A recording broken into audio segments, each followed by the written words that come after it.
Witam. Dzisiaj pokażę, jak wejść do takiego specyficznego BIOSu L40 oraz do jego menu rozruchowego na przykładzie takiego mini komputera czy też terminala cienkiego klienta Hewlett Packard T620 Elite.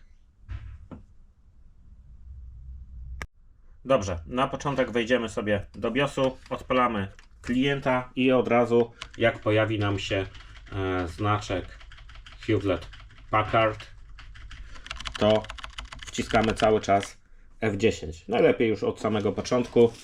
No i dostaliśmy się tutaj ogólnie do tego BIOSu. Nie możemy tutaj zmienić języka. Wszystko jest po francusku. No, pełen oryginał. Sprawdźmy sobie informacje o systemie. Tak to się prezentuje. No jest to już, można powiedzieć, swego rodzaju relikt Hewlett Packard T620 Dual Core. Mamy tutaj procesor AMD GX 217GA, 4 GB RAMu DDR3, przepustowość 1600.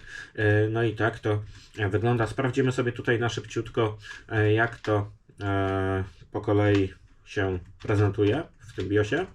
Tak jak mówię, wszystko jest po francusku, języka niestety nie znam, ale możemy się wszystkiego domyślić, możemy tutaj sobie wszystko pozmieniać. Tutaj mamy dysk twardy, a i za chwilkę pokażę Wam, jak przejść do menu rozruchowego w tym terminalu. Ogólnie zasada jest bardzo podobna, będziemy po prostu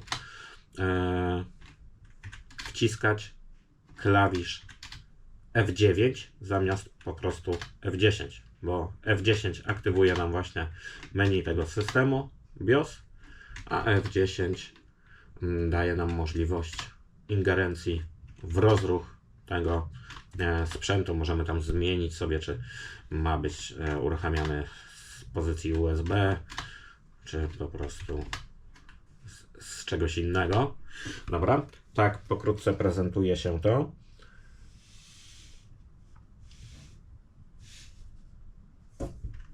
Tutaj jeszcze L40. Dobra. Tutaj ogólnie zapisujemy i wychodzimy. I teraz wciskamy cały czas F9, żeby wejść do menu rozruchowego i voilà, jesteśmy aktualnie w menu rozruchowym i możemy sobie tutaj wszystko pozmieniać. Także tak to się prezentuje. I to było na tyle. Także dziękuję za uwagę i trzymajcie się. Do usłyszenia. Pozdrawiam serdecznie. Cześć. BIOS L40.